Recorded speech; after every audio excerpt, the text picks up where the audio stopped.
Naku po, nagkabistuhan na at meron palang troll farm ang gumalaw noong panahon ng kampanya ng eleksyon 2025. At ito po ay upang siraan si Vice President Sara Duterte at purihin naman si Pangulong Marcos Jr. So ito ho mga kababayan at nagkabistuhan na dahil sa ito ho, meron pong isang ito hong Open AI ay na kung saan ay kanilang ibinan o pinagbawalan. Ito hong Open AI ay ito pong United States based company. Ito po ay nakabase po sa Amerika na kung saan sila po ang nasa likod ng Generative Artificial Intelligence Chatbot ChatGPT.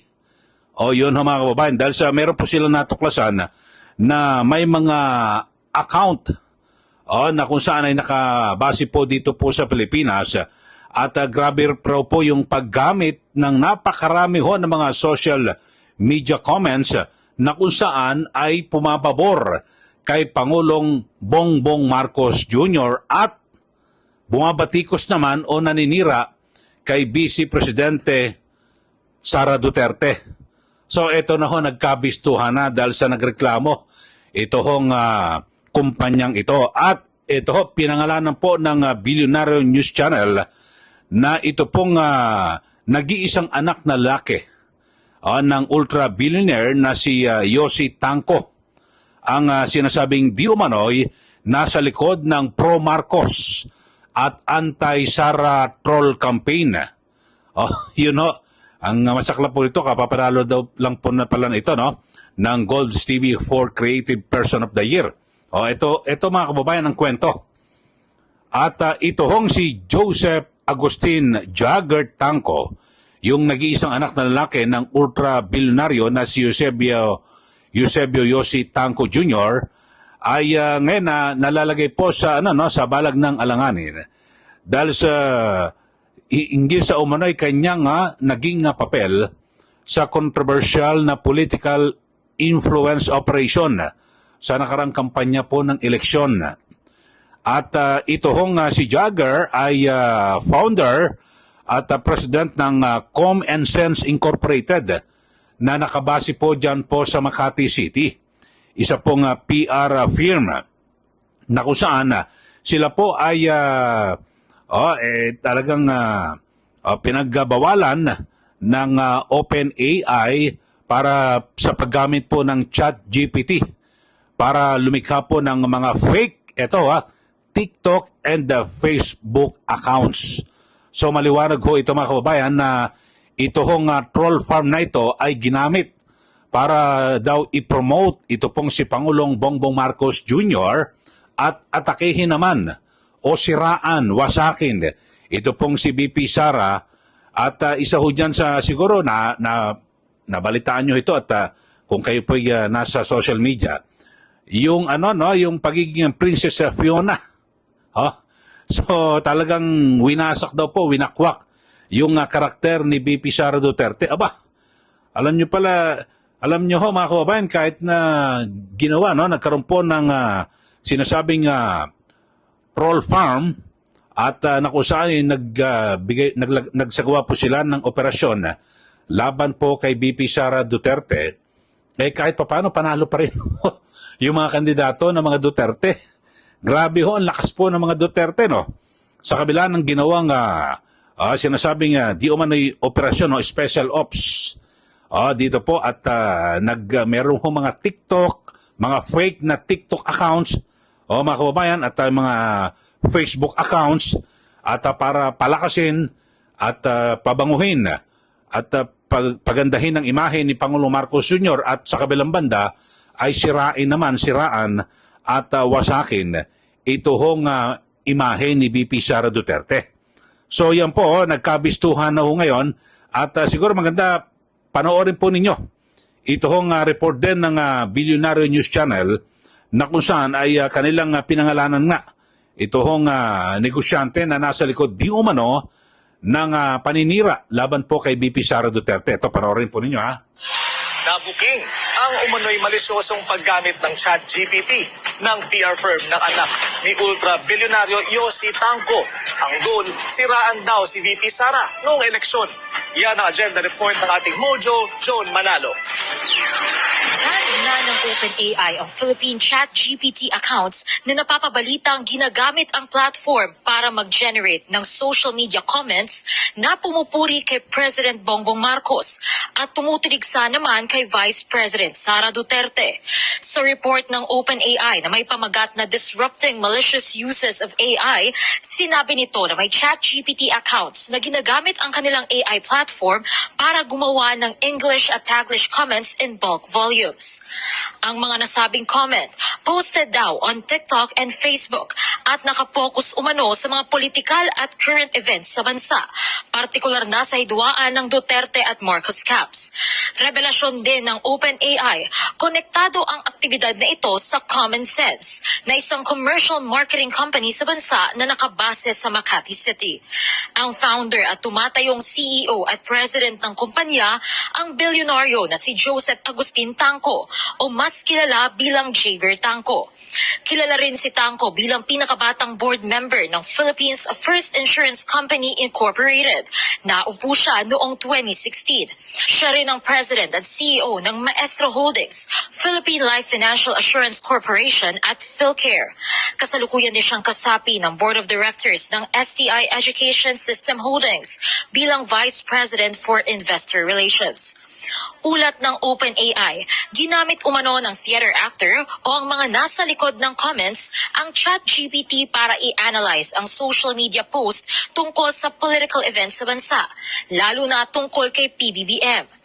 Ginamit din nila ito para mag-suggest ng appropriate themes bilang reply sa mga nasabing post. Sunod naman nilang ginamit ang AI platform para mag-generate ng maiikling comment na kadalasang may 10 words na haba na naaayon sa proposed themes. ChatGPT din ang naging instrumento para makapag-generate ang theater actor ng PR pitches at statistical analysis na naging daan para mabuo ang 5 TikTok channel na pinopromote daw ang Pangulong Marcos. Tinawag ng OpenAI ang operasyon na ito bilang Operation High Five.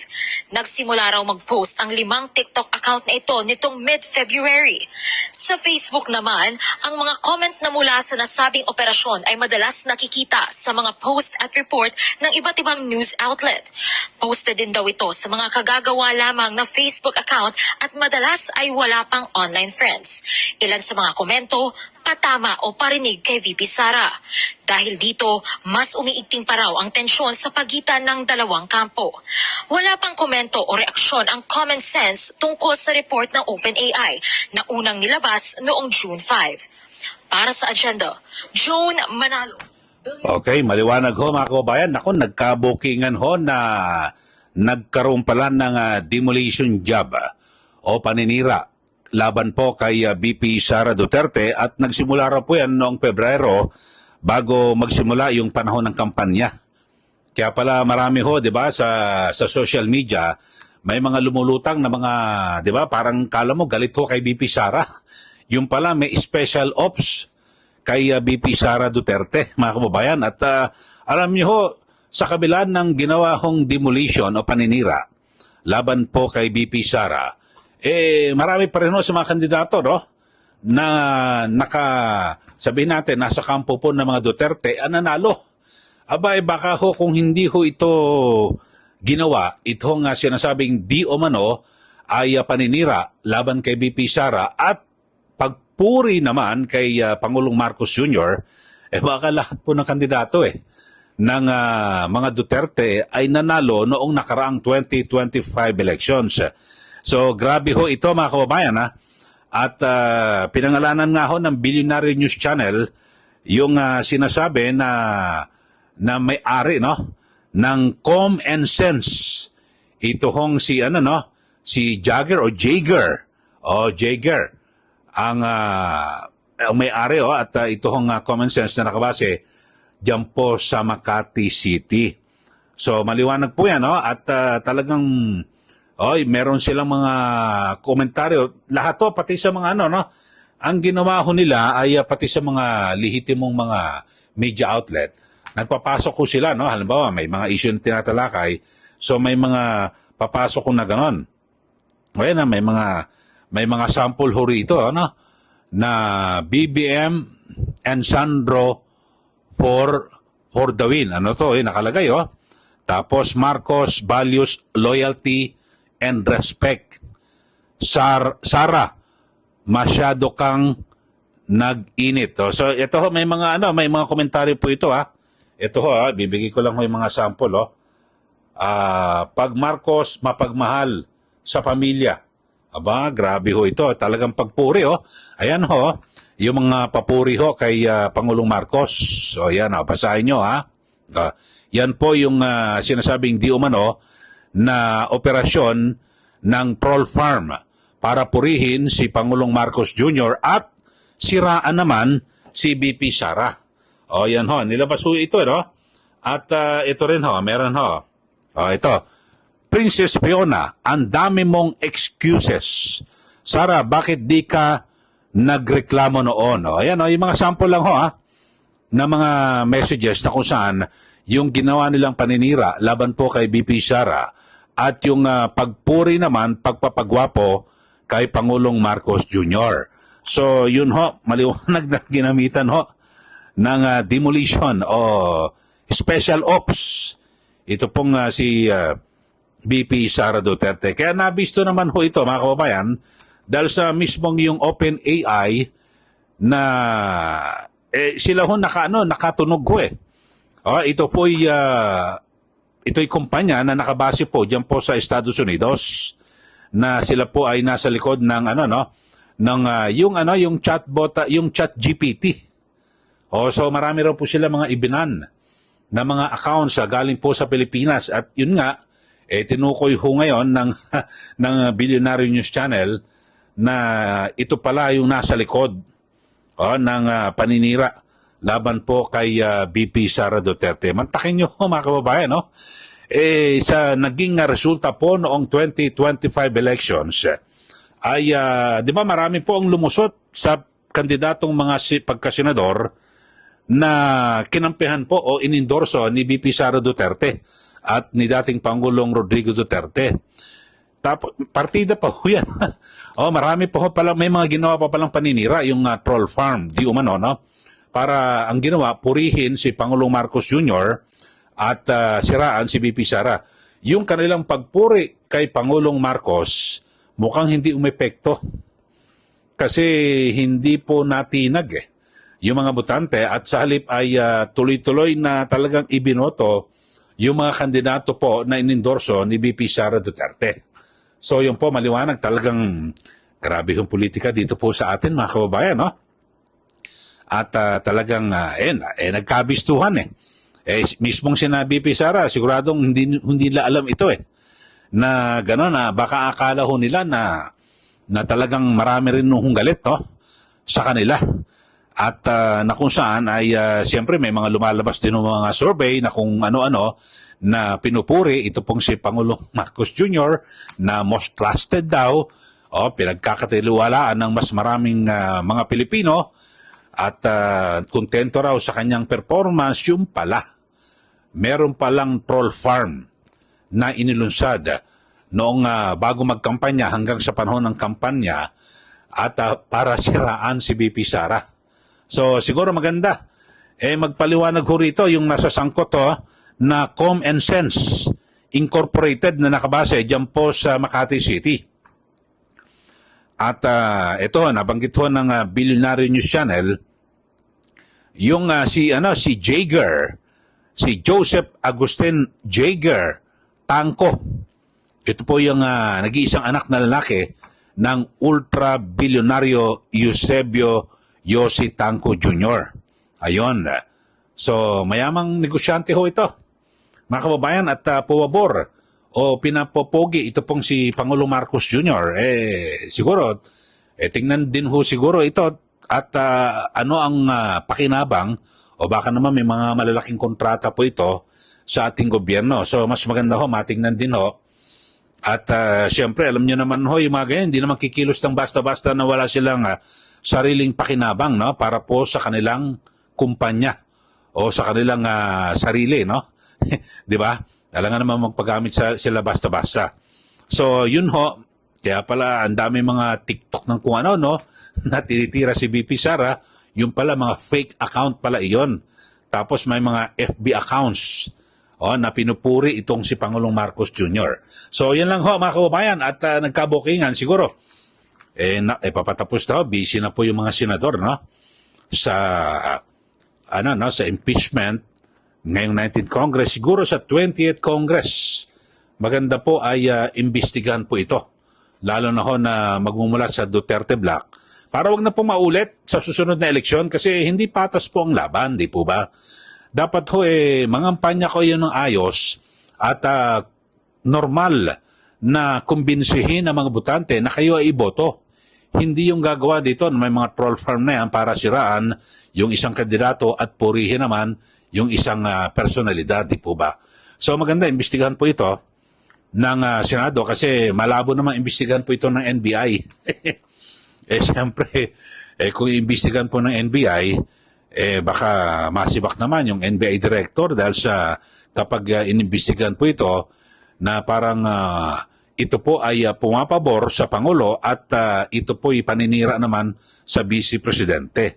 Pero dito ho, wala pong nag-invento rito Ito kusang nabuking dahil sa umalma at ibinan ng kumpanya na nakabase sa Estados Unidos, itong OpenAI, ito yung nakabase sa Estados Unidos po ito na sila po ang nasa likod ng chatbot ChatGPT. Ayun ho, kaya nagkabistuhan na.